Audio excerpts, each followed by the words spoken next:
Hi friends, last 2 ఎపిసోడ్స్లో కూడా కొంచెం రీసౌండ్ వచ్చింది. ఎడిటింగ్ మిస్టేక్ వల్ల అలా జరిగింది. ఇంకోసారి రిపీట్ అవ్వదు. ఇంక స్టోరీలోకి వెళ్ళిపోదాం. మూడుముళ్ళ బంధం పార్ట్ 55. విక్రమ్ తరుణ్ ఛాంబర్కి వెళతాడు. ఛాంబర్కి వెళ్ళిన తర్వాత అక్కడే ఉన్న సోఫాలో కూర్చుని వెనక్కి వాలి కళ్ళు మూసుకుంటాడు. విక్రమ్ చాలా చిరాకుగా ఉన్నాడని తరుణ్కి అర్థమవుతుంటే నెమ్మదిగా విక్రమ్ పక్కన కూర్చుని, బావా ఏమైంది, ఎందుకంత డల్గా ఉన్నావు అని అడుగుతాడు. విక్రమ్ నెమ్మదిగా కళ్ళు తెరిచి, ఏమీ లేదు, తర్వాత చెప్తాలే కానీ రేపు నీ గురించి కంపెనీలో మీటింగ్ అరేంజ్ చేశాను. టుమారో 10 o'clockకి ఇక్కడ ఆఫీస్లో ఉండాలి నువ్వు అంటాడు. అదేంటి బావా, నువ్వు ఇంటికి రావా నాతో పాటు అని అనగానే, లేదు, నాకు కొంచెం వర్క్ ఉంది, నువ్వు ఇంటికి వెళ్ళు, నిన్ను ఈ కంపెనీ ఎండీగా రేపు అనౌన్స్ చేయబోతున్నాను అని అనగానే, నేనెందుకు బావా ఎండీ అని అంటాడు తరుణ్. తరుణ్ చెప్పినట్టు చెయ్యి, నాకు చిరాకు తెప్పించకు, అలాగే నీకు అసిస్టెంట్ని కూడా చూశాను, ఒక 2 డేస్లో తను కూడా వస్తుంది అని తరుణ్కి చెప్పి, ఒకసారి ఆఫీస్ అంతా చూసి ఇంటికి వెళ్ళు, నేను నీతో తర్వాత మాట్లాడతాను అని చెప్పి తిరిగి తన ఛాంబర్కి వెళ్ళిపోతాడు విక్రమ్. తరుణ్ కూడా విక్రమ్ చిరాకుగా ఉన్నాడని అర్థమయ్యి నేరుగా ఇంటికి స్టార్ట్ అవుతాడు. విక్రమ్ ఛాంబర్కి వెళ్ళి అసహనంగా చైర్లో కూర్చుని, అసలు ఏం జరుగుతుంది, వైష్ణవికి నాకు మధ్య ఎందుకిన్ని అడ్డంకులు వస్తున్నాయి అని ఆలోచిస్తూ ఉండగా డిపార్ట్మెంట్లో ఉన్న పర్సన్ దగ్గర నుండి విక్రమ్కి కాల్ వస్తుంది.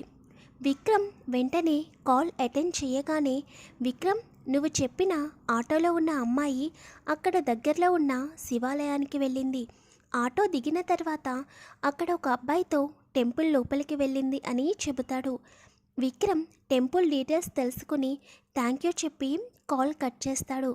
తర్వాత వెంటనే వైష్ణవికి పెట్టిన బాడీగార్డ్కి కాల్ చేసి టెంపుల్ లొకేషన్ చెప్పి అక్కడికి వెళ్ళమంటాడు. వెళ్ళిన తర్వాత తనకి వీడియో కాల్ చేయమంటాడు. ఎందుకంటే విక్రమ్కి టెంపుల్స్ గురించి ఎక్కువ అవగాహన లేదు. తన టెంపుల్కి వెళ్ళడు కనుక అసలు ఆ టెంపుల్ వాతావరణం ఎలా ఉందని వీడియో కాల్ చేయమంటాడు. కొంత సమయం తర్వాత అతను విక్రమ్కి వీడియో కాల్ చేసి టెంపుల్ మొత్తం చూపిస్తాడు.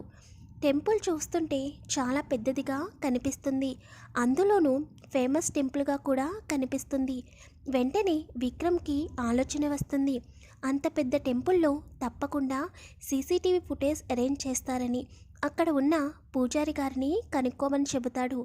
సెక్యూరిటీ పర్సన్ వెళ్ళి గుడిలో ఉన్న పూజారి గారితో మాట్లాడతాడు. అతను, ఇది చాలా పెద్ద టెంపుల్ బాబు, కనుక తప్పకుండా గుడి ప్రాంగణమంతా సీసీటీవీ ఫుటేజ్ అరేంజ్ చేశారు, ఎందుకంటే ఇది గవర్నమెంట్ కిందకు వస్తుంది అని చెబుతాడు గుడిలో ఉన్న పూజారి గారు. వెంటనే విక్రమ్కి ఆ విషయం చెబుతాడు. విక్రమ్ ఆ గుడి ఎవరు మెయింటెనెన్స్ చేస్తున్నారో కనుక్కోమని అతని మొబైల్ నెంబర్ కూడా తీసుకుని తనకి పంపించమని చెబుతాడు. ఆ సెక్యూరిటీ పర్సన్ వెళ్ళి విక్రమాదిత్య డీటెయిల్స్ పూజారి గారికి చెప్పి గుడి అధికారి యొక్క పేరు మరియు నెంబర్ అన్నీ తెలుసుకుని విక్రమ్కి పంపిస్తాడు.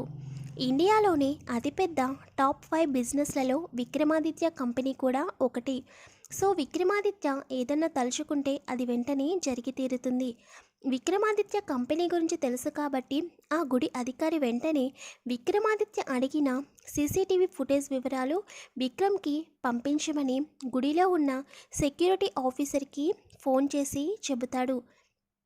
కొంత సమయం తర్వాత గుడిలో ఉన్న సెక్యూరిటీ పర్సన్ విక్రమ్ పంపించిన అతనికి ఆ రోజు జరిగిన సీసీటీవీ ఫుటేజ్ డిస్క్ని ఇస్తాడు. తర్వాత సెక్యూరిటీ పర్సన్ ఆ డిస్క్ని తీసుకుని విక్రమాదిత్య ఆఫీస్కి వెళ్ళి విక్రమాదిత్యకు ఇస్తాడు. విక్రమాదిత్యకు వైష్ణవి ఏ సమయంలో బయలుదేరిందో తెలుసు కాబట్టి ఆ సమయంలో సీసీటీవీ ఫుటేజ్ను చెక్ చేస్తూ ఉంటాడు. వైష్ణవి రిషితో కలిసి గుడి లోపలికి వస్తుంది. అది చూడగానే డిపార్ట్మెంట్ పర్సన్ చెప్పిన వ్యక్తి రిషి అని విక్రమ్ గెస్ చేశాడు కాబట్టి పెద్దగా ఆశ్చర్యపోడు.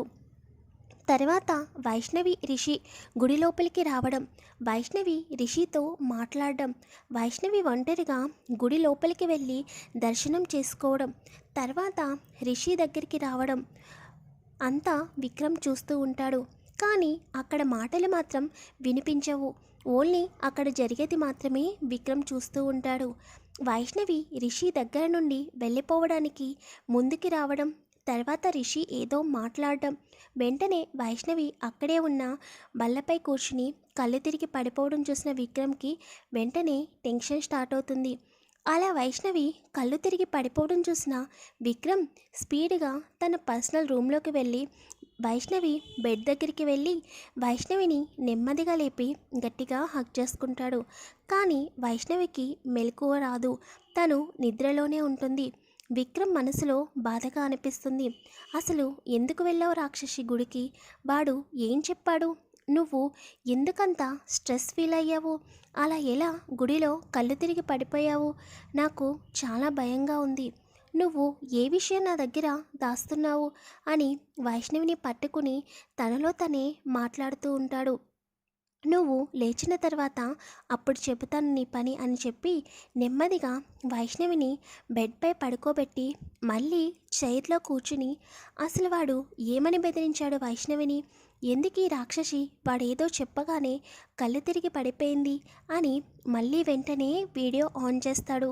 తర్వాత గుడి పూజారి రావడం, వైష్ణవి కళ్ళు తెరవడం, రిషి ఏదో మాట్లాడడం, వైష్ణవి ఏడవడం, తర్వాత వైష్ణవి ముఖంలో నవ్వు రావడం.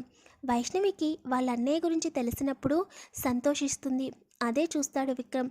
కానీ వైష్ణవి ఎందుకు నవ్వుతుందో విక్రమ్కి తెలియదు.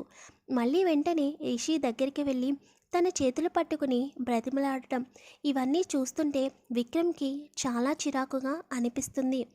అసలు ఈ రాక్షసి ఎందుకు వాడిని బ్రతిమలాడుతుంది? వాడు ఏం చెప్పాడు?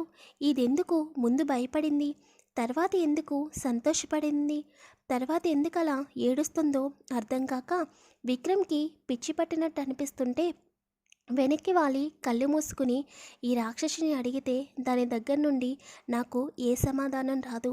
నాకైతే ఒకటి అర్థమైంది, తన గతం గురించి నాకు తెలియకూడదని బాగా బలంగా ఫిక్స్ అయినట్టుంది.